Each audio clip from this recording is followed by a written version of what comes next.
ともよさん？何をしてるの？高熱で寝ている私の部屋で、おもむろに私のカバンを漁り出した兄嫁のともよさんは、私の呼びかけも無視し、カバンから財布を取り出して、母が入れてくれた現金をすべて抜き出した。ともよさん、そのお金をどうするの？それはお母さんが病院に行くときにって預けてくれたお金なのよ。そんなの知らないわよ。このお金で私は高級ランチにでも行かせてもらうから。今それがないと病院に行けないのよ。もううるさいわね。ともよさんは面倒そうにキッチンに戻り、バケツを手に戻ってきた。病院なんて行く必要ないわ。ランチ代をもらったお礼に私が熱を下げてあげるから。私にそう告げるなり、ともよさんはバケツに入った氷水を頭から私にかけた。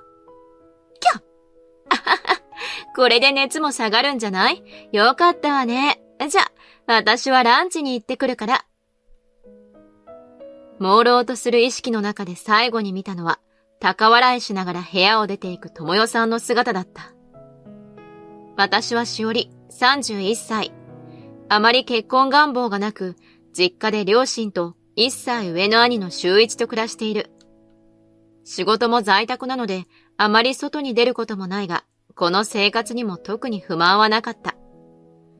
兄も同じように結婚願望がなかったと思っていたが、それは違ったらしい。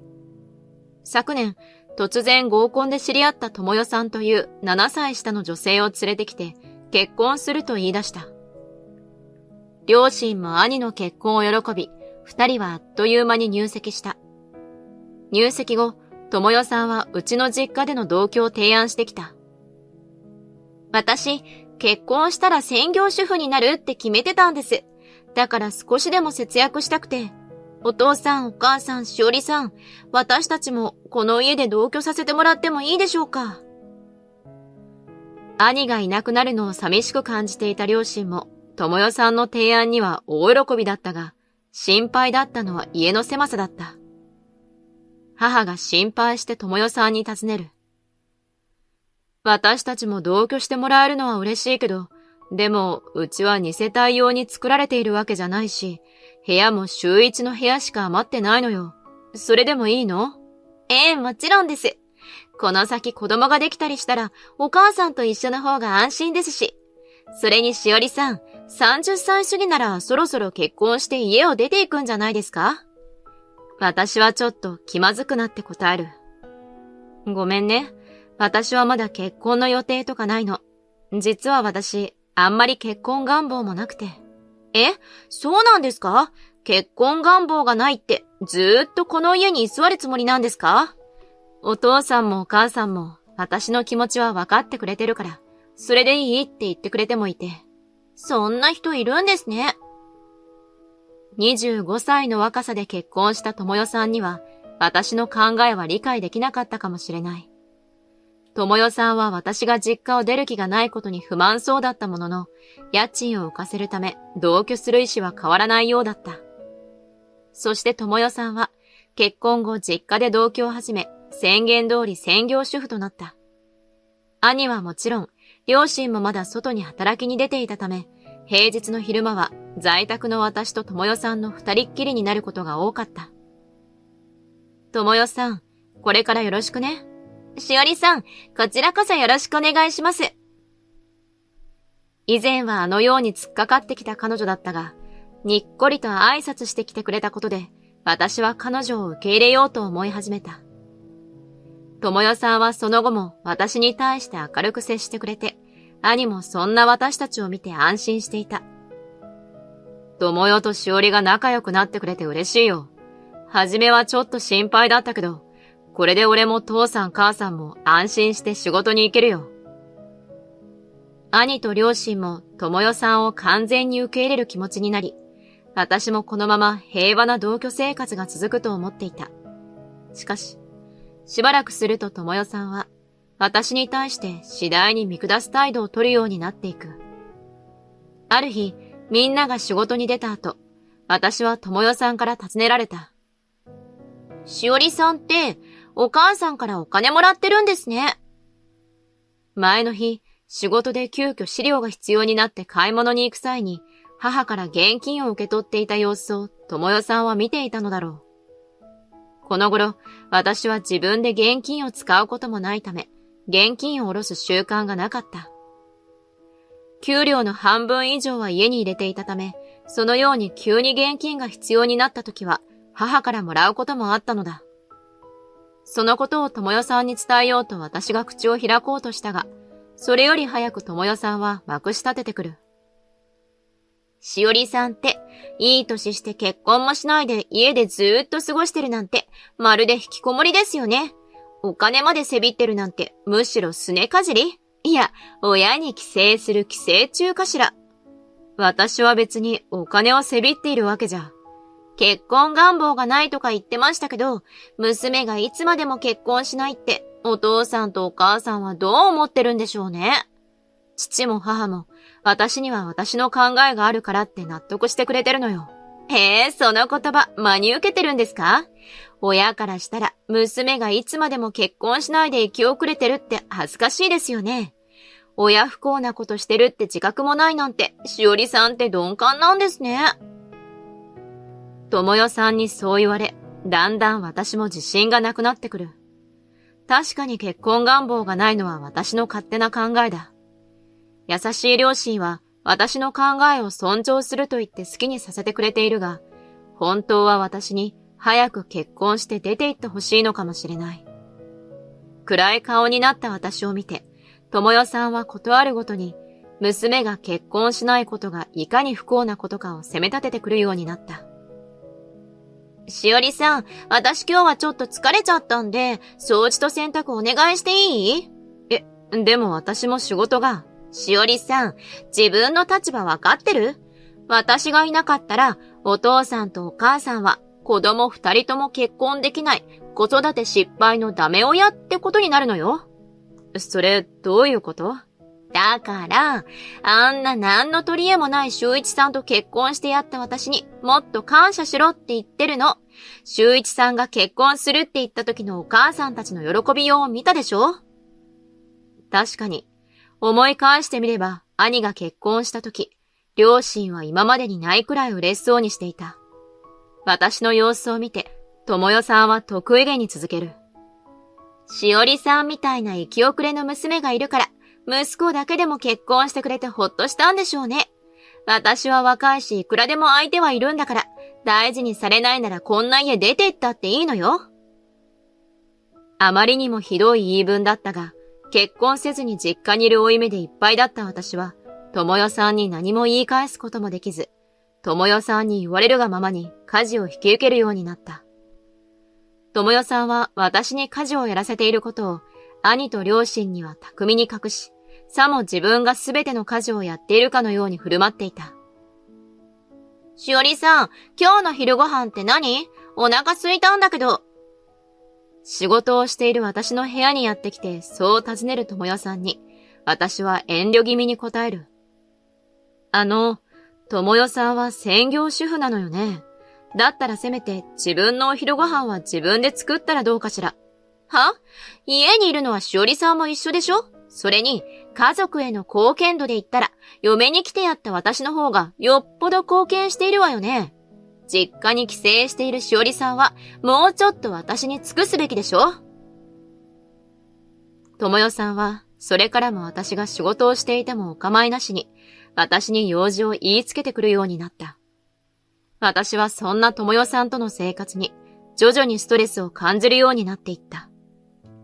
仕事の忙しさと家事と、智代さんからの暴言に耐えきれなくなった私は、熱を出して体調を崩してしまう。しおり、熱はどう？病院には行ける？心配する母を安心させようと、かろうじてベッドから体を起こした私は、精一杯の空元気で伝える。大丈夫。とりあえず午前中はこのまま寝て、午後辛くなったら病院に行くことにするよ。そう。辛い時は無理せずにタクシーで病院に行くのよ。現金は多めにお財布に入れておくから。母はそれでも心配そうに、カバンが置いてある棚をゴソゴソとしながら、私の財布にお金を入れてくれた。兄も心配そうに私を見て、智代さんに告げる。智代、俺たちが仕事に行っている間、しおりのことを頼む。何かあったら一緒に病院へ付き添ってやってくれ。智代さんはにっこりと兄に微笑んだ。ここは私に任せて。修一さんもお父さんもお母さんも安心して仕事に行ってきて。それでも後ろ髪を引かれるように、両親と兄が心配そうに仕事に行った後、智代さんはすぐにウキウキと着替え始めた。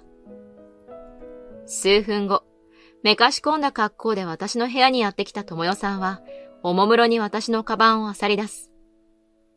智代さん、何してるの？私の呼びかけを無視して、智代さんはカバンから私の財布を取り出し、母が入れてくれた現金をすべて抜き出した。私は慌てて智代さんを止める。智代さん？そのお金をどうするの？それはお母さんが病院に行くときにって預けてくれたお金なのよ。そんなの知らないわよ。このお金で私は高級ランチにでも行かせてもらうから。今それがないと病院に行けないのよ。もううるさいわね。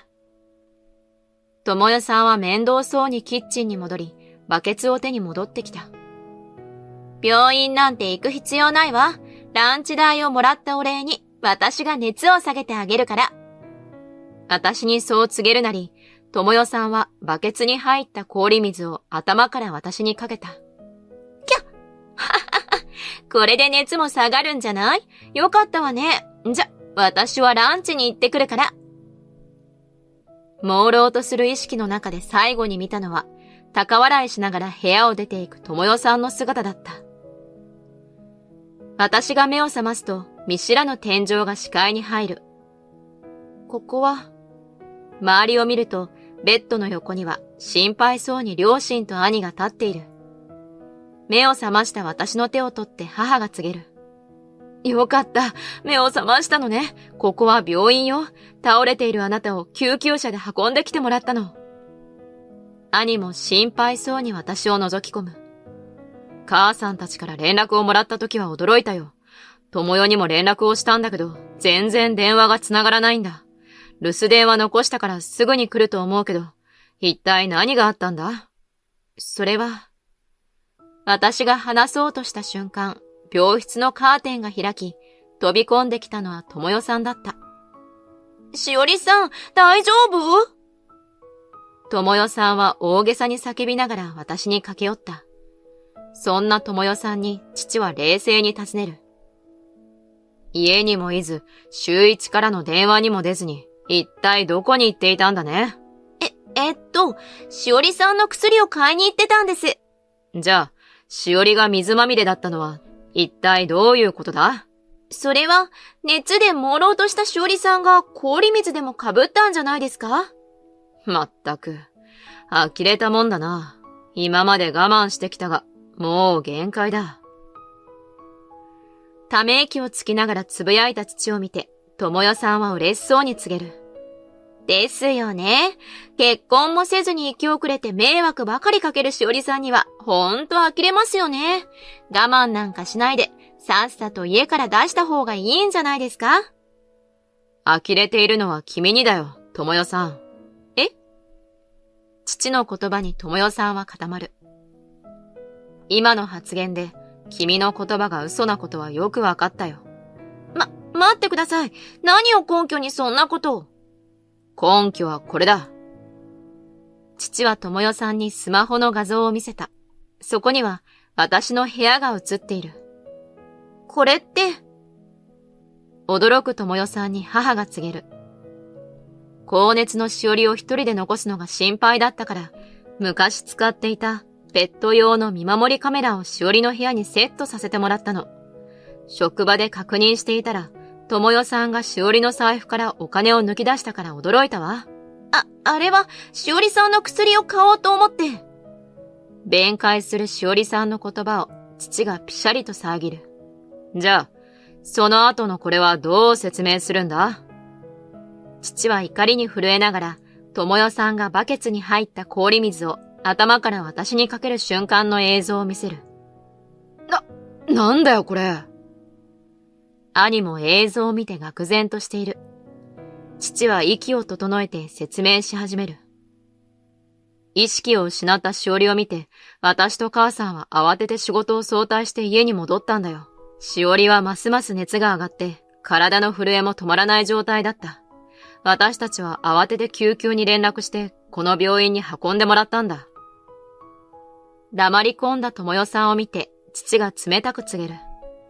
病院にも状況を説明してある。この後警察も来るそうだ。警察？なんで警察が来るんですか？不思議そうに尋ねる智代さんに父は答える。智代さんを事情聴取するためだよ。父の言葉に智代さんは声を張り上げる。事情聴取？私を？何言ってるんですか？ちょっとやりすぎたかもしれないけど、私、警察に捕まるようなことなんてしてません。高熱で弱っている人間に冷水を浴びせて放置したら亡くなる可能性だってあるんだ。警察に確認したところ、こうした行為は保護責任者遺棄罪、もしくは過失傷害罪にも当たる、れっきとした犯罪なんだよ。智代さんは途端に青ざめ、私に詰め寄る。そんな、ねえ、しおりさん、私そんなつもりじゃなかったの。